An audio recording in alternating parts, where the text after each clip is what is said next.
Hindi kailangan na sobrang mong yaman para magkaroon ng ganitong business. Sa halagang 27,000 lang monthly, pwede ka na magsimula dito. Ito yung business na kahit busy ka o nagtatrabaho sa ibang bansa, pwede ka pa rin kumita o tinatawag na passive income.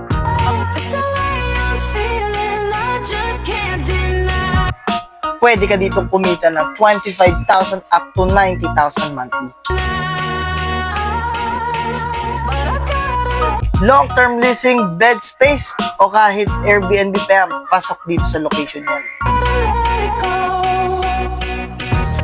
May property management na mag-handle ng unit mo mula operation, marketing, and housekeeping, kaya wala ka nang dapat isipin pa. From B to Cruz Station, let's go! Kasosyo, naglakad-lakad tayo dito lahat sa Quezon Heights. Ito pa isa pang school. Bali, ito nga pala yung LaSalle University. Ito yung Quezon Heights. Kung mapapansin mo paglabas, marami agad sakayan. Tapos nakikita mo yung bandang dulo doon, yan na yung crossing tsaka yung station ng LRT.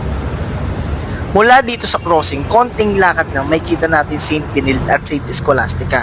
Actually, magkatabi lang sila. Message me for more info, guide kita sa pangarap.